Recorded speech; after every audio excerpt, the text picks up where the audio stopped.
What is truth? That is the question that was so famously asked by Pontius Pilate to Jesus as he's about to prosecute him and send him to the cross. And that's a question driving so many of us, well, all of us, every day. What is truth? And it's a question that really it began to bug me, not just in what is true today, but what is truth, period. Where am I heading? What am I supposed to do here, while I am alive? And with that question, I'm in a culture that at the same time tells me that there is no absolutes. It encourages me, yes, question, yes, be a skeptic, test things, explore, but you won't find anything concrete necessarily, or most probably not. But at the same time, everyone lived as if there is that truth, as if there is that better way. They search for the better way. You see it in their politics, in their economic theories. Everyone tries to get to that place where things are as they're supposed to be. Neurologist Oliver Sacks stated that we all have this deep sense that things did once work, it got corrupted in some way, and now we're trying to put it back together again. And the other thing is we all consider ourselves to have meaning.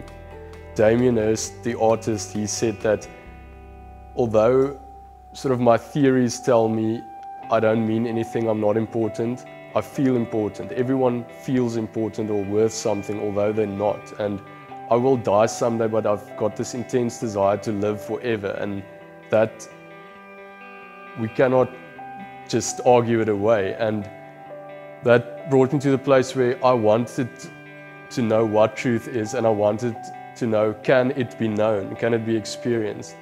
And I had sort of 4 tests, 4 boxes to tick. And firstly, truth must realistically explain my reality and the reality I see around me. Secondly, it must sort of explain why things went wrong, why it's not as it's supposed to be. And thirdly, I hoped that if I have that truth and I begin to apply it, things will be better, things will work better, it will be closer to what it's supposed to be, or even as it's supposed to be. And fourthly, that must be consistently so, because otherwise it's not an absolute truth, it's just for now, not for tomorrow. But is it there always? Is there that truth?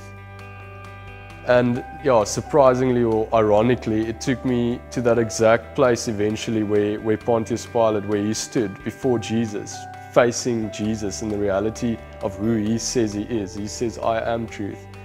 And now the burden was now on me to engage that truth, to get those other 2 boxes ticked, basically. And although, again, the culture would tell you, don't engage. There's so many excuses. It's not a comfortable thing to engage truth. It's not something I wanted to do, but I couldn't.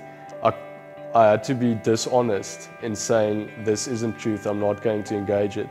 And I put that obligation on myself.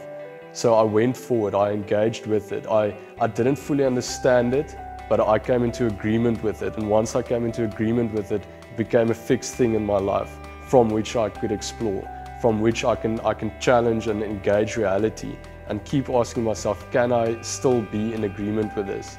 Can I remain in agreement? And at the same time, I try and understand this truth better. I try and understand Jesus better to go and engage reality with.